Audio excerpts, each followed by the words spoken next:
नमस्कार दोस्तों, महाबोधि महाविहार मुक्ति आंदोलन के बारे में आपने अच्छे से सुना होगा। ये वही जगह है जहाँ पर गौतम बुद्ध ने अहिंसा की शिक्षा प्राप्त की थी। उन्होंने ये शिक्षा प्राप्त की थी कि वैज्ञानिक चीज़ों पर ज़्यादा हमें गौर करना है, ध्यान देना है, ना कि बनी बनाई बातों पे। खास करके पाखंड वाली चीज़ों से हमें दूर रहना है और उसी को लेकर बीटी एक्ट बनाया गया था। बीटी एक्ट में ये था कि बौद्ध धर्म के लोग रहेंगे, लेकिन उस समय पर यह हुआ कि उसमें बौद्ध धर्म के लोग भी थे, कुछ हिंदू धर्म के लोग भी थे और एक डीएम था जो हिंदू ही होगा। लेकिन कुछ चेंजेस होते हैं और उसमें डीएम को अन्य धर्म का भी बनाया जा सकता है। इस तरीके की जानकारी सामने आती है। लेकिन अब बौद्धों की मांग सिर्फ इतनी सी है कि वो जो पूरी विरासत है वो उनके नाम कर दी जाए, क्योंकि वहाँ पर हिंदू धर्म का कोई इंसान नहीं होना चाहिए। अगर होता है तो ठीक है, लेकिन जो और मंदिर है, जो और तमाम मंदिर है देश में, उसमें भी बौद्धों को उतनी ही जगह मिलनी चाहिए। क्योंकि आपको पता है कि अगर मैं मस्जिद की बात करूँ तो वहाँ पर सिर्फ मौलवी होते हैं, अगर मैं चर्च की बात करूँ तो वहाँ पर सिर्फ पादरी होते हैं और है तो वहाँ पर सिर्फ पंडे लोग पाए जाते हैं। लेकिन सिर्फ बोध गया में अन्य धर्म के लोग क्यों, इसी को लेकर लगातार चर्चा जारी है। तो आज समन्वय समिति की बात की गई है, समिति बनाई जाएगी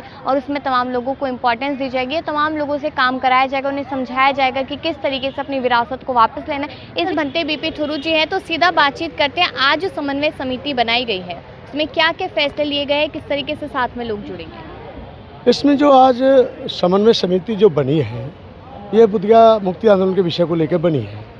इसमें भिक्षुओं को और उपासकों को सम्मिलित किया गया है।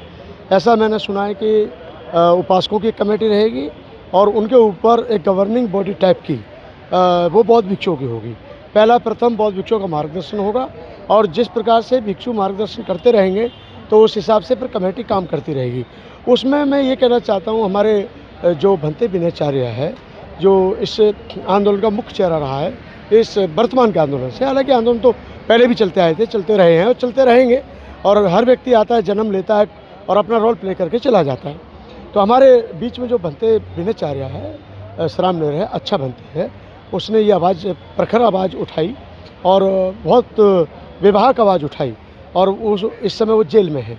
ये पहली बात तो हम सब भारत के बौद्धों के लिए बड़े शर्म की बात है कि अभी तक भंते विनयाचार्य जेल में क्यों है। हम सब मिलकर हालांकि प्रयास कर रहे हैं। उनके साथी, उनके सहयोगी भंते अनुकीर्ति जो है वो भी आज इस एक सम्मेलन में आए थे। 3 दिवस के जो यहाँ मीटिंग हुई है, 3 दिवसीय अधिवेशन हुआ है, जिसमें समन्वय समिति जो बनी है उसमें भंते अनुकीर्ति ये भी मौजूद रहे। लेकिन मैंने ऐसा देखा कि यहाँ पर कहीं ना कहीं पक्षपात टाइप जैसा पाया गया।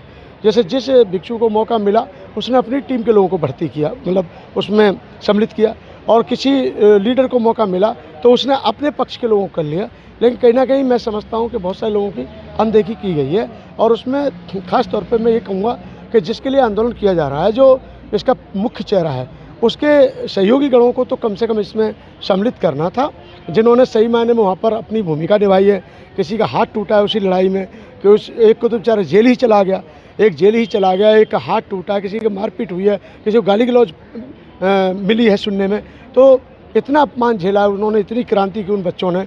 अभी हमारे युवा बच्चे हैं वो सब चीवरधारी हैं, तो अगर हम ही उनका हौसला अफजाई नहीं करेंगे तो कौन करेगा। लेकिन फिर भी मेरे साथ जो भंते अनुकीर्ति है उनका ये कहना है कि भंते जी, हम बड़े परिश्रम के दौर से गुजर रहे हैं और हम परिश्रम कर रहे हैं, और बस हम सबकी एक ही मांग है अभी तो फिलहाल कि हमारे भंते विनयाचार्य जी जल्दी रिहा हों।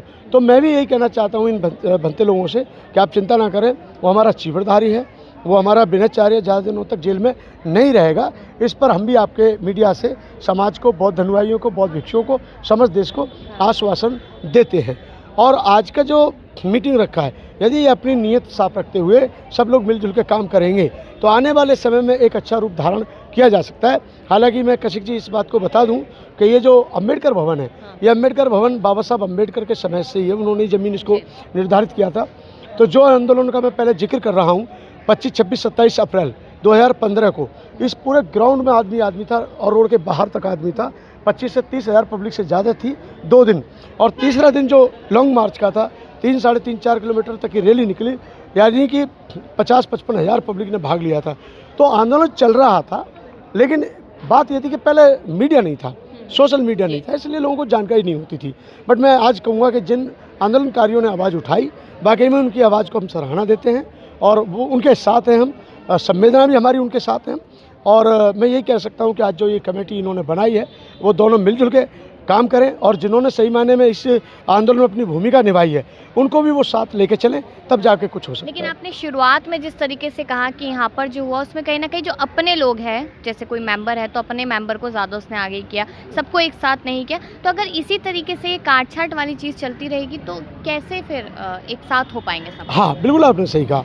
देखिए, हम बौद्ध भिक्षु हैं और बौद्ध उपासक हैं, तो हमारा मानना है कि जब हम समन्वय की बात कर रहे हैं तो समन्वय के लिए हमें ये नहीं देखना है कि कौन मेरा कौन परा है।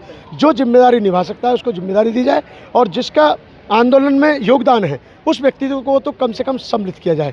यदि वो आज चलो जेल में है तो उसका जो साथ में उसके मित्र हैं, उसके शिष्य हैं या उसके भाई हैं, जो भी उसके साथ कंधे से कंधा मिलाकर चल रहे थे, उनमें से किसी ना किसी को तो वो कमेटी में रखा जा सकता था। तो बंदे जी, आप क्या देख रहे हैं कि बोध गया का आंदोलन सालों साल से लगातार चल रहा है, लेकिन अब ऐसे कौन सा कदम उठाना पड़ेगा कि वो जो बोध गया है वो बौद्धों की विरासत उनको वापस मिल सके? बनते बिनैचार्य को लाना पहले जिम्मेदारी हमारी भी है।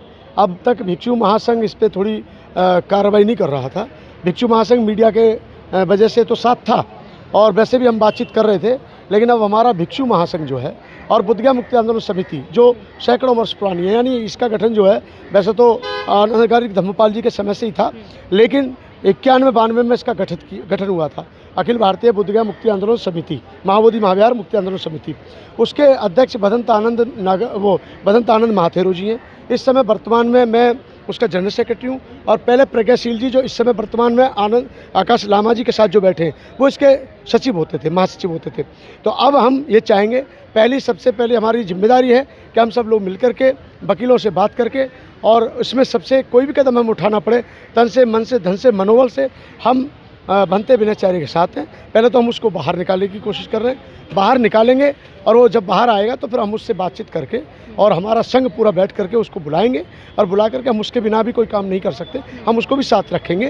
क्योंकि आखिर देखिए उसने बीच में आवाज़ मजबूत किया, आवाज़ उठाई है, कोई मान लिया आवाज़ दब गई थी बीच में, तो प्रज्ञाशील जी ने, ये आकाश लामा जी ने, फिर बाद में बनते बिनैचार्य ने, इन तीनों चारों लोगों ने अपनी आवाज़ उठाई और आवाज़ उठाने से ये हुआ कि समाज को दोबारा से मालूमात हो गया कि बोध गया क्या है। लेकिन आकाश लामा जी के लिए तो यही कहा जा रहा है कि वो एक तो वो भिक्षु नहीं है, दूसरी चीज़ वो यहाँ पर नहीं आए, उनके साथ में जो थे वो भी आए और सवालों से डर के भाग गए, तो उनको लेकर भी लोगों में नाराज़गी है।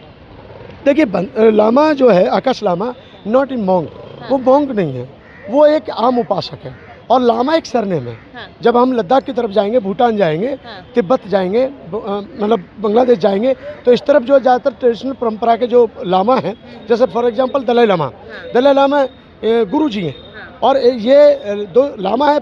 लामा आम आदमी भी हो सकता है, लेकिन उसमें कंडीशन है, अगर वो चीवरदारी है तो वो बहुत से लोग भिक्खु हो सकते हैं, परंतु वो लामा ही होते हैं।